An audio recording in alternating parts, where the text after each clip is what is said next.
नहीं देखिए, मेरे ख्याल से बजट जो कल आएगा वो वोट ऑन अकाउंट आएगा। जैसे अनिल जी ने कहा कि देखिए एक्सपेंडिचर के ऊपर सबकी नज़रें रहेंगी, जो सेक्टर्स में गवर्नमेंट पैसा खर्चा करने की बात करेगा। बट एक बात तो क्लियर है कि मार्केट्स को कॉन्फिडेंस है कि यही गवर्नमेंट फाइनल बजट भी प्रेज़ेंट करेगी और इसीलिए शायद लिक्विडिटी के सपोर्ट से क्योंकि आज एफआईआईज़ की भी खरीदारी काफ़ी अच्छी हो गई है, डोमेस्टिक फंड्स ने भी खरीदा है। तो मुझे लग रहा है कि देखिए जो कंपनीज़ ने अच्छे नंबर दिखाए, कमेंट्री अच्छी दिखाई है, स्टॉक स्पेसिफिक रवैया अगर कोई निवेशक अपनाता है, तो उसमें कोई डाउट नहीं कि हमको लग रहा है कि आने वाले दिनों में ये तेजी और जोर पकड़ेगी। ये बाय ऑन डिक्लाइन का ही मार्केट है और मुझे लग रहा है कि जो स्मार्ट इन्वेस्टर्स है, वो जब भी डिक्लाइन होते हैं, उनको ये पोज़ीशंस ऐड करनी चाहिए अच्छे क्वालिटी स्टॉक्स में, आइदर वो लार्ज कैप या स्मॉल कैप या मिड कैप हो। तो मुझे लग रहा है कि कल के सत्र में बहुत वॉलेटिलिटी आपको देखने को मिलेगी। जैसे ही बजट का सेशन शुरू हो जाएगा, आपको वॉलेटिलिटी स्टॉक स्पेसिफिक और सेक्टर स्पेसिफिक देखने को मिलेगी। तो कल का दिन काफ़ी इम्पोर्टेंट रहेगा, वोलेटाइल रहेगा, लेकिन मुझे लग रहा है कि एटलीस्ट मार्केट में जो एक्सपेक्टेशंस है, वो अगर गवर्नमेंट फुलफिल करती है, जैसे कि हाउसिंग है, रियल एस्टेट है, उसके बाद ऑटो है, कैपिटल गुड्स है, ग्रीन एनर्जी है, ये सारे सेक्टर में गवर्नमेंट ब काफ़ी पैसा खर्चा करने की बात कर रही है, डिफेंस, रेलवेज़, तो काफ़ी चर्चा इन सेक्टर्स की हो गई, लेकिन जैसे-जैसे सेक्टरल अनाउंसमेंट्स आएँगे, वैसे आपको स्टॉक स्पेसिफिक एक्टिविटी देखने को मिलेगी। तो कल का दिन काफ़ी भरपूर एक्साइटिंग रहेगा और काफ़ी वोलेटाइल रहेगा। तो स्टॉक स्पेसिफिक रवैया मेरे ख्याल से इन्वेस्टर्स को फोकस करना चाहिए। लॉन्ग टर्म के लिए मुझे लगता है कि सरकारी बैंक्स में एक मौका है। एसबीआई के रिजल्ट्स 3 तारीख को आने वाले हैं। अभी बैंक ऑफ बड़ौदा के नंबर्स में देख रहा था, बहुत ही दमदार नंबर आ गए और इनफैक्ट जो छोटे बैंक्स हैं जैसे कि पीएनबी है, बैंक ऑफ महाराष्ट्र है, एसबीआई सबसे बड़ा पब्लिक सेक्टर बैंक है और प्राइस बहुत समय तक यहीं पे अटका है।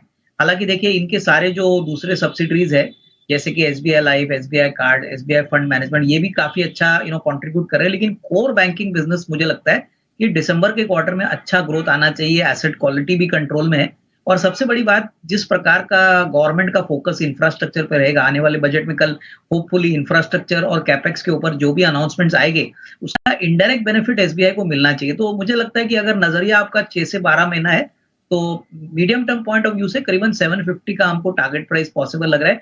कल के सत्र में भी हो सकता है कि कोई बड़ा अनाउंसमेंट इंफ्रास्ट्रक्चर, कैपेक्स या बैंकिंग रिलेटेड आता है, तो इमीडिएटली आपको एक छलांग देखने को मिलेगी।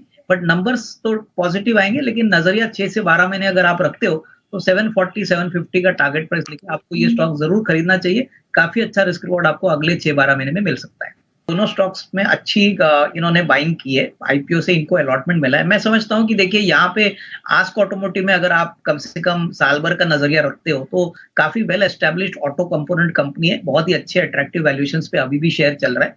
तो यहाँ पे निवेशित रहिए, मुझे लगता है कि अगले 6 से 12 महीने की अवधि की बात करें, तो यहाँ से कम 18-20% की अपसाइड और भी बाकी है क्योंकि आने वाला साल दैट इज़ एफवाई 25 इनके लिए काफ़ी अच्छा रहेगा।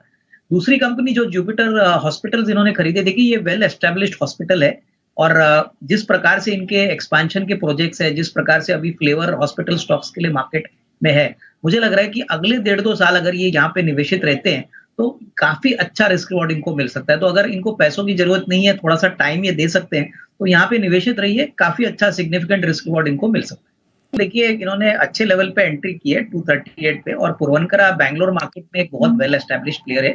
इनके काफ़ी वेल स्प्रेड आउट बिज़नेसेस है विद इन रियल एस्टेट और मुझे लग रहा है कि अगर इनका नज़रिया 6 से 12 महीना है, तो इनको निवेशित रहना चाहिए। देखिए, रियल एस्टेट सेक्टर बहुत तेज़ी से अक्रॉस पैन इंडिया चल रहा है। बैंगलोर मार्केट में भी ये काफ़ी वेल एस्टेब्लिश्ड है। तो नज़रिया अगर 6 से 12 महीना है, तो मुझे लगता है कि 270, 275 का एक नियर टर्म का मीडियम टर्म टारगेट पॉसिबल है।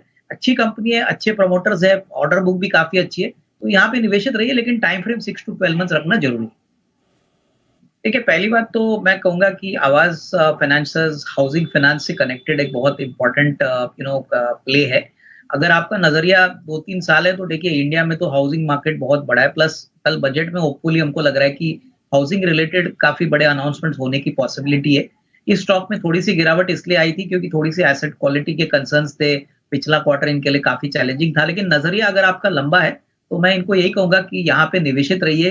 ऑब्वियसली अगले साल, डेढ़ साल में होपफुली एसेट क्वालिटी इम्प्रूव होती है तो इनके लिए डेफिनिटली एक अच्छा रिस्क रिवॉर्ड बन सकता है। ये जीएमएम फॉडलर एक ऐसी कंपनी है जो बेसिकली एक फार्मास्यूटिकल सेक्टर के लिए बहुत यूनिक काम और बहुत मोनोपोली बिज़नेस चलाती है।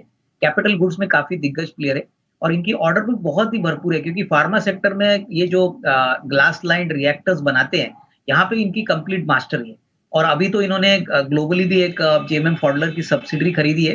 तो इनका एक्सपर्टाइज काफ़ी वेल एस्टेब्लिश्ड है नॉट ओनली इंडियन मार्केट्स में बट इवन ग्लोबल मार्केट्स में। तो यहाँ पे भी 1.5-2 साल का नज़रिया रखिए और यहाँ पे काफ़ी बड़े निवेशक ऑलरेडी एंटर कर चुके हैं। तो स्ट्रॉन्ग हैंड्स ऑलरेडी इस कंपनी को अभी सपोर्ट दे रहे हैं। तो यहाँ पे भी 1.5-2 साल का नज़रिया लेके होल्ड करिए। थोड़ा-सा स्टॉक स्लो ज़रूर चलेगा, लेकिन डेफिनिटली इसमें पोटेंशियल लॉन्ग टर्म का काफ़ी अच्छा है। पोजिशनल व्यू मुझे एक housing finance company Canfin Homes पसंद है। मुझे लग रहा है कि देखिए अभी करीबन 726 का प्राइस चल रहा है। यहाँ पे अगर आप 716 का स्टॉप लॉस रख के 740-45 का एक टारगेट लेते हैं, तो अगले 8 से 10 दिन के लिए मुझे लगता है कि यहाँ पे एक अच्छा अप आ सकता है। देखिए कल बजट है, मैं मान के चल रहा हूँ कि हाउसिंग सेक्टर के लिए, हाउसिंग फाइनेंस के लिए गवर्नमेंट काफ़ी बड़े कंसेशंस अनाउंस कर सकती है। तो ये एक ट्रिगर पॉइंट रहेगा। तो 740-745 का टारगेट, 716 का स्टॉप लॉस, ये करीबन नेक्स्ट 8 से 10 दिन के लिए एक पोजिशनल व्यू बनता है। तो यहाँ पे एक पोजीशन बना सकते हैं।